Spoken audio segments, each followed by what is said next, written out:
Hello, Dogwood here, and yes, I do. That's my new catchphrase, that is, since my exile to Twitterings FM, the fastest growing internet community radio station in the Bognor Regis hinterland. Hence my move, you see.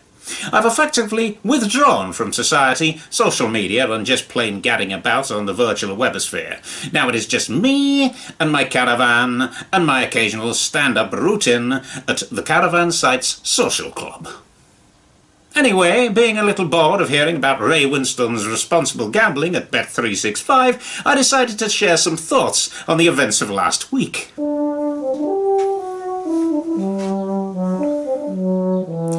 Now, I'm not going to get all David Jacobs about it, but I am going to get a bit Pete Murray, quite frankly. It's true that I've always retained a healthy mistrust of Europe and the people who live there. I tried paella once, and let's just say that I find Kitty Cat more appealing.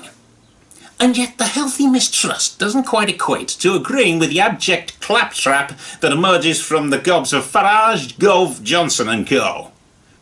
Here is what I thought about the whole stay-leave debate. Now, if you ask me whether I would prefer a Ford Anglia to an Austin Allegro, that's an informed choice, that is. I have concrete information on both options, and I can feel pretty confident whichever I would choose, Ford Anglia, of course. I would know what to expect. The referendum, however, was more like choosing between a Ford Anglia and some vague notion of a vehicle that hasn't made it from the mind of Farage onto an actual design, other than we know that it isn't keen on immigrants.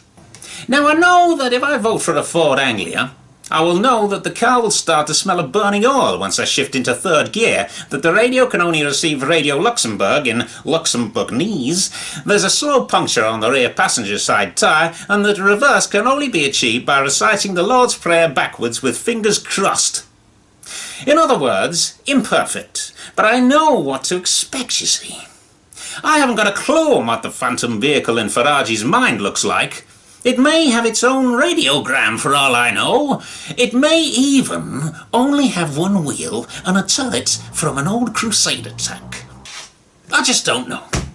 I don't know what I'll be voting for, and that is what the other week was like for me.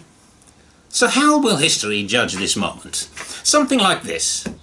A weak and ineffective PM running scared of a saloon bar loudmouth who can trap off on all sorts of nonsense with no accountability. To neutralise the loudmouth and head off some assumed mass exodus of voters to the loudmouth camp, the PM panics and promises a referendum.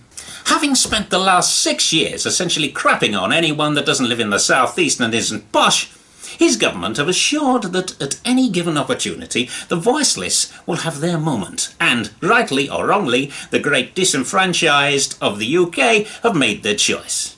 Which isn't his choice. Said PM then beats a hasty exit, leaving the country at the mercy of a further lurch to the right. His legacy will be the man who took us out of Europe, but also orchestrated the breakup of the Union, with Scotland and possibly Northern Ireland going. Not bad for a day's work. And Farage, with no accountability, can smile his Toad of Toad Hall smile and reflect on how by trapping off over a pint of ale, he brought chaos and uncertainty down on our heads when we least needed it. Anyway, I'm off now. My afternoon shift as Agony Uncle Dogwood is about to begin. Cheerio! I suppose you prefer something a little racy like Stuart Lee. That boy needs to be introduced to a soap and flannel, he does. Well, repetitiveness I do not do, and comedy I do not do. Thank you very much.